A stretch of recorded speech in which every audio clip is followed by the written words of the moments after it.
Kalau Bapak Ibu mendefinisikan proses, kira-kira itu apa proses?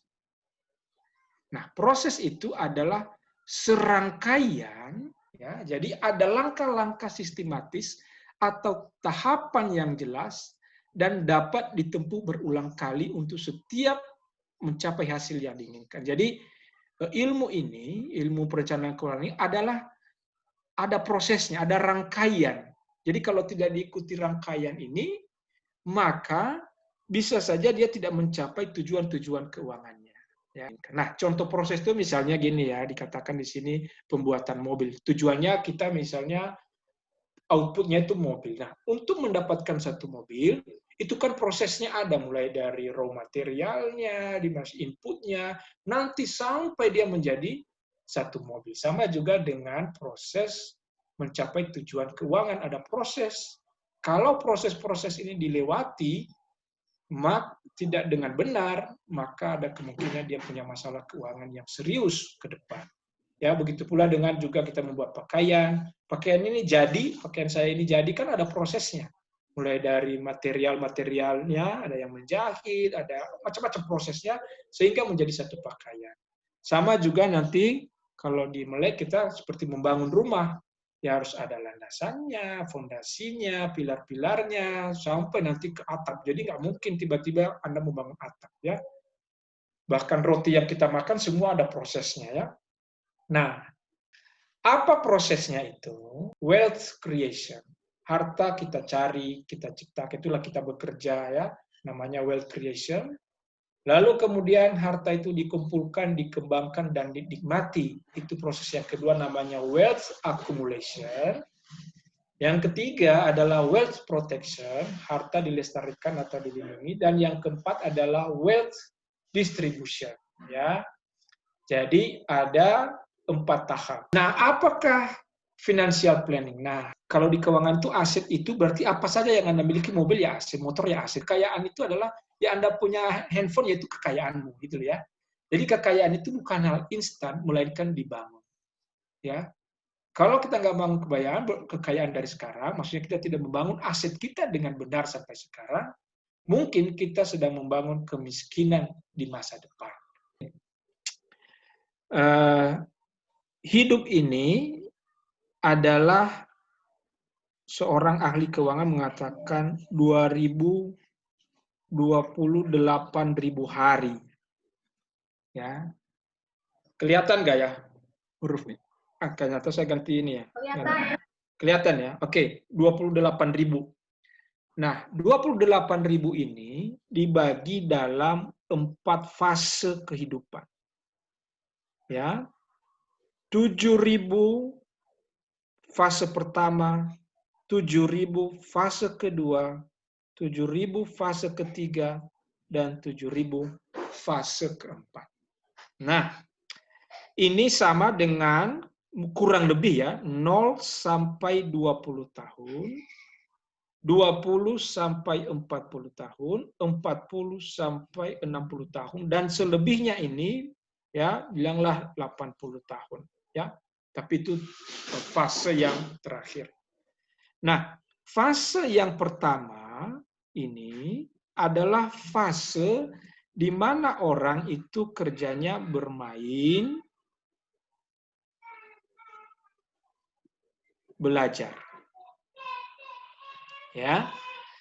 Di sini orangnya bermain dan belajar. Jadi ada yang kuliah, ada yang ketika sudah masuk fase 20 sampai 40, di mana orang-orang di sini sudah mulai bekerja. Ya. Bekerja, lalu dia menikah, ya. Biasanya juga udah punya anak, ya. Ini 20 sampai 40. Biasanya sudah ini punya aset lah ya. Ada yang punya mobil, ada punya motor, ada yang punya rumah, ini biasanya. Ya. Fase yang di sini, ya, yang ketiga ini adalah fase di mana orang sudah mulai biasanya ya, yang udah bekerja udah mulai bosan dengan pekerjaan, 20 tahun kerja itu bosan. Biasanya orang di sini ganti profesi biasanya. Ya. ganti profesi. Biasanya orang-orang seperti begini yang udah fase ini kerjaannya bagus pun sudah mulai malas ke kantor, dah mulai carilah. Biasanya orang mulai buka bisnis baru, ya. Dia ganti profesi atau mungkin ada yang pindah kantor, ya. Biasanya orang juga membeli mobil baru, ya karena kalau dia punya mobil yang pertama sudah pasti usang, ya. Dia ganti mobil baru. Nah, anak-anak mereka biasanya sudah melewati fase yang pertama, ya, di mana anak-anaknya mungkin kuliah, ya. Jadi fasenya sudah ini. Nah, fase yang berikutnya adalah di sini fase pensiun. Ada yang 60, ada yang 55 kalau pegawai negeri dia. Nah, Bapak Ibu sekalian, fase ini, ya, kalau Bapak Ibu bisa melihat dengan jelas, ya, saya kasih mungkin warna yang berbeda.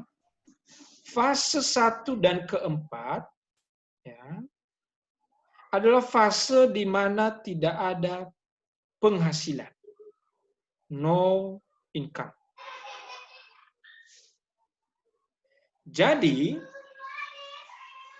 fase ini fase di mana kita, ya, kebanyakan orang tidak punya penghasilan, ini kebanyakan, ya. Sehingga kemudian kita secara teori hanya mempunyai waktu berapa lama? 14.000 hari untuk membangun keuangan. Ya, membangun keuangan. Ya. Nah, yang mahasiswa dia akan masuk ke fase transisi, ya, namanya fase transisi.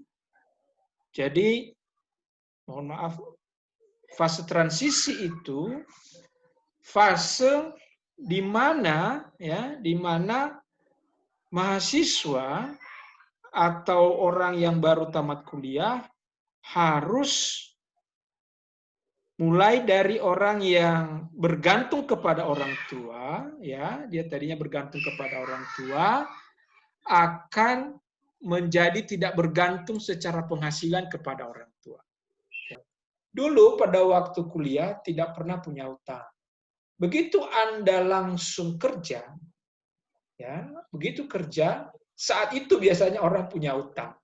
Ya, karena apa? Anda sudah punya uang, Anda langsung iming-imingi satu benda apa, motor, apa segala macam, padahal tidak ada landasan yang kuat. Ngabisin uangnya untuk jalan-jalan, dan macam-macamnya, itu sudah alamiah itu. Nah, Bapak Ibu sekalian, harus tahu bahwa kita berada di mana sekarang. Nah, ada yang mungkin sekarang sudah fase kedua, ada yang mungkin fase ketiga, bahkan mungkin sudah ada di fase yang keempat atau di fase yang pertama.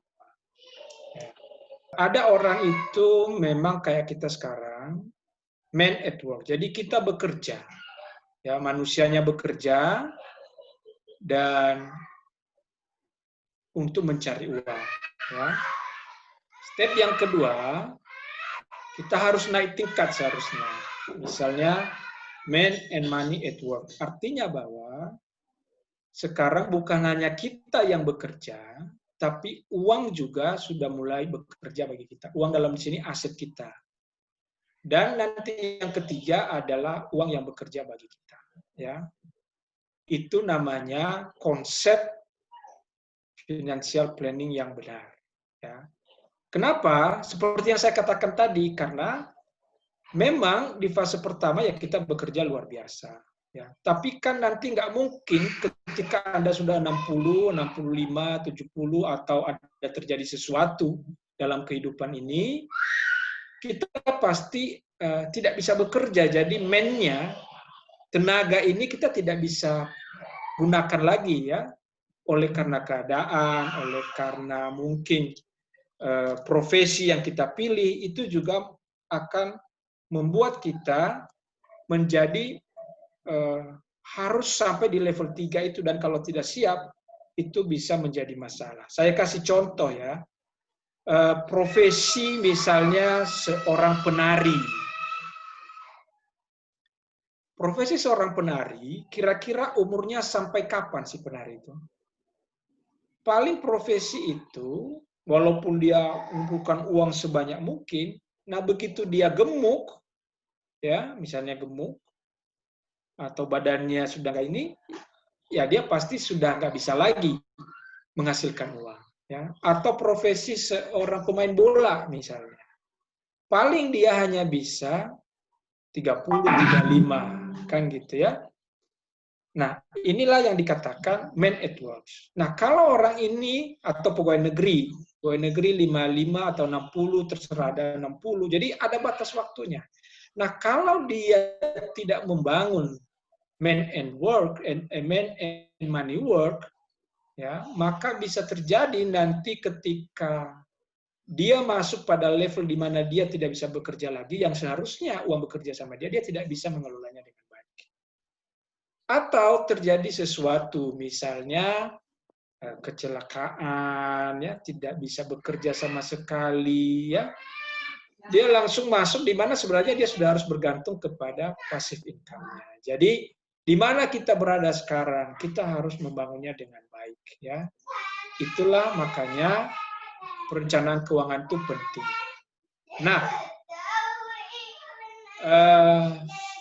membangun keuangan ini sama dengan membangun sebuah rumah, ya. Inilah konsepnya Melek. Ibu Friska sudah membaginya di dalam rencana di grup WhatsApp, ya.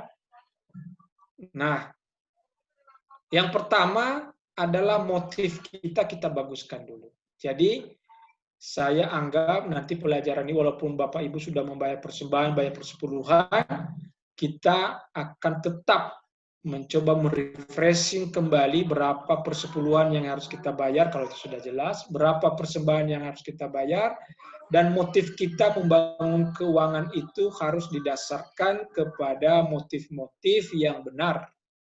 Kalau sudah membayar persepuluhan dengan benar, persembahan dengan benar sesuai dengan pelajaran Melek, ya.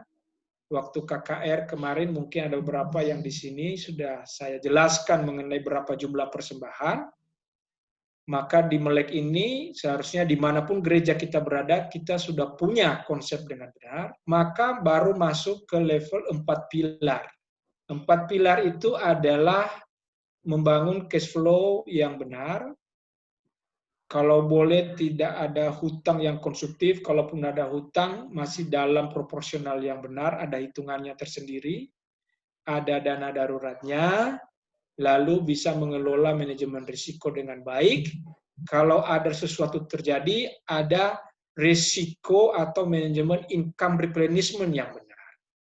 Kalau sudah ada ini 4 ini, pilar ini, dan kita akan sekali lagi belajar dengan detail satu-satu ini, nanti ke depan, barulah masuk ke tujuan keuangan jangka pendek. Tujuan keuangan itu ada macam-macam, beda-beda tiap orang. Ada yang mau menikah, ada yang mau beli rumah, ada yang mau mobil, ada yang mau liburan, ada yang menyekolahkan anak, ya, ada yang mungkin mau sekolah lagi, ada yang sudah mau pensiun, ada yang warisan. Jadi beda-beda tiap orang. Ya, mungkin bagi orang yang tadi fase pertama atau fase kedua atau fase ketiga, itu sudah beda. Jadi walaupun bilang jangka pendek, ya bagi orang lain jangka pendek. Mungkin jangka panjang bagi orang yang udah 60 adalah bagaimana dia mungkin menyiapkan warisan atau estate plan yang bagus. Lalu kemudian baru masuk ke L, lega, ya. Barulah Anda lega kalau sudah melewati fase ini. Baru kemudian membangun jangka menengah dan jangka panjang. Dan kalau ini nanti yang ketiga itu ada, yang terakhir adalah K, keren banget. Nah, keren banget ini terdiri dari ini, 3 wealth triangle. Apa itu 3 wealth triangle? Adalah income skill, ya nanti kita berdiskusikan lebih lanjut, adalah investasi dan finansial. Apapun memang, kita mulai dari income kita. Ya, selalu saya katakan bahwa harus punya income skill yang benar, ya, yang betul. Lalu kemudian belajar investasi yang benar. Lalu kemudian bagaimana kemudian punya usaha. Ini triangle wealth yang dikembangkan oleh Dan Lok. Nah, apa arti dari lampu-lampu ini? Arti dari lampu-lampu ini adalah, saya selalu kasih ilustrasi bahwa itu sama dengan keluarga yang mempunyai rumah. Satu keluarga punya rumah, lampunya adalah 100 watt. Satu keluarga punya rumah juga lampunya 100 watt. Keluarga yang satu, lampunya itu satu lampu aja. Maksudnya rumahnya itu punya lampu satu aja. Wattnya 100 watt.